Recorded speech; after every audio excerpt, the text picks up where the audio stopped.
Salut! Bon oui, je sors encore une vidéo pendant la quarantaine, mais écoutez, j'essaie de vous faire passer le temps à moi. Oh, pis surtout, oubliez pas d'acheter votre merch Chacal sur le site de Jack Leblanc. C'est même pas vrai, il y en a même plus, en fait c'est la dernière casquette qui restait, puis il me l'a donnée. Merci Jack Leblanc! Il me l'a donnée parce que je suis une bonne personne. C'est-tu beau de même? Non, j'ai plus l'air d'un bump. Hey mon crottin, ça tente-tu d'aller au skatepark fumer du weed avec moi? Ouais, hein? C'est crotté. C'est ça que ça fait en fait la quarantaine, hein? On n'est plus soi-même. Ouais, tranquillement, je vais faire une dépression. Donc, en tout cas, pour essayer de passer le temps, j'ai décidé de vous faire une genre de story time. Oh, William, t'es une fille, tu fais des story time? Non, je suis un gars, check. Ok, c'est parti! C'est une histoire qui m'est arrivée il y a 1 an exactement. Comme plusieurs d'entre vous le savent, j'étudie en cinéma au cégep, car plus tard, vous le savez, je veux devenir un réalisateur de films et faire des films comme Steven Spielberg et James Cameron, Titanic 2 peut-être. C'est une idée que je suis en train d'écrire. Et puis j'avais un professeur, je ne dirais pas le nom ni le lieu où ce que j'étudiais, car ça serait un peu méchant. Donc tout a commencé quand c'était ma première année au cégep.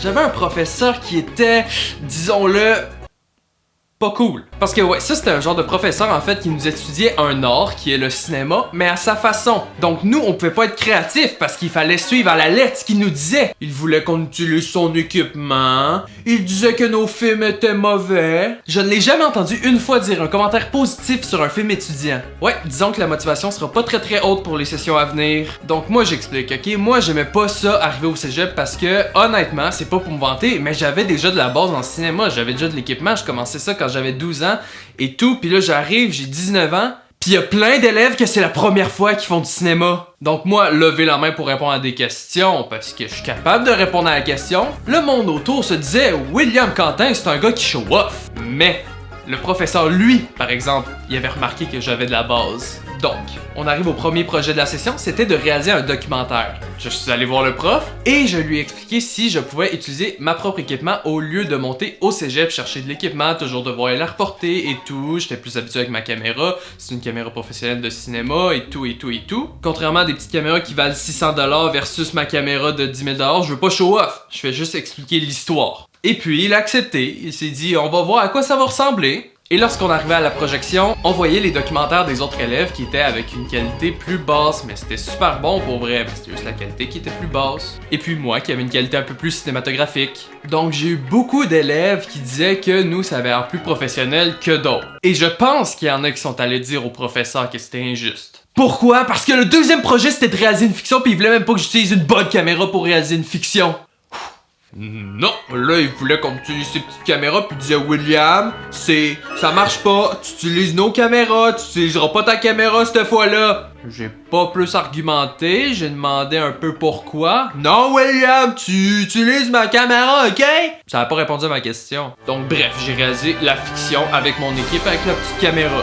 Mais on a fait un scénario qui était pour moi correct. Puis ce que je pense moi c'est que oui, il faut surtout se baser sur le contenu. Mais également l'image et le son pour faire tout un beau film puis que ça soit agréable à regarder. Et arriver à la projection. On regarde les films des étudiants, c'est super bon, c'est beau, on regarde mon film. Moi honnêtement j'ai trouvé que c'était correct, que c'était égal aux autres étudiants et tout.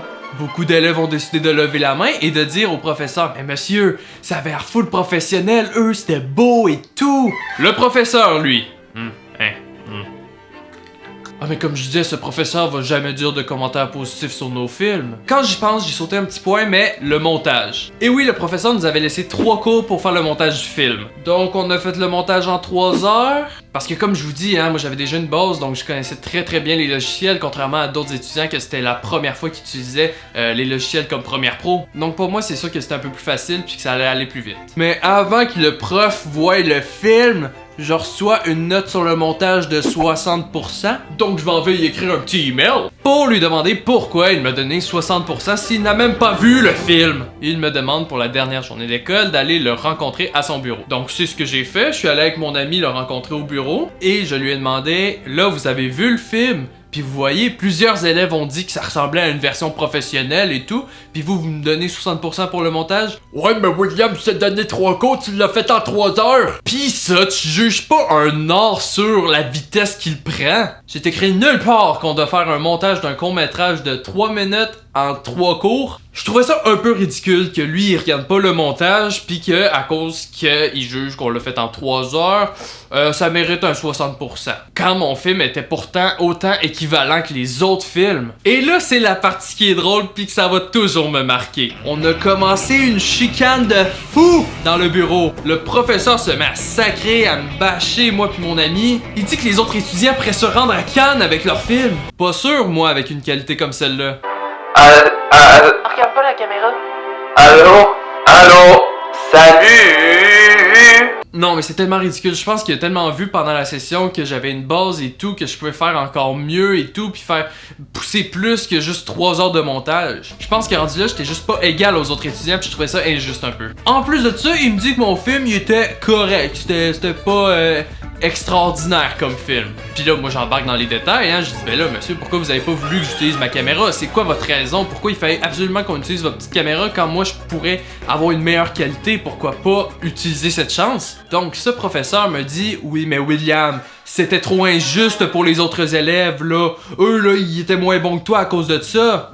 Ok, parce que le domaine du cinéma pis de l'art, c'est ça maintenant, hein? Il faut qu'on soit égal aux autres, hein? On peut pas se dépasser pis montrer qu'on est meilleur, qu'on est capable de faire mieux! Mais non, il faut être égal aux autres pis William, c'est injuste. Yo, bordel de merde, dude! Ils ont 18 ans, 19 ans, je pense qu'ils sont capables de gérer! Pis là, au final, le professeur me dit, William, tu veux que je te dise de quoi? Tu iras pas loin dans le futur avec ton attitude de marde. Avez-vous entendu? C'est un professeur du cégep qui dit ça à un de ses étudiants. Et puis moi et mon ami, on a flyé. Et maintenant, on est dans un nouveau programme de cinéma à un nouveau cégep. Bref, c'était une petite histoire courte. C'est juste pour vous dire qu'est-ce qui m'est arrivé et qu'est-ce que j'ai fait le move pour partir.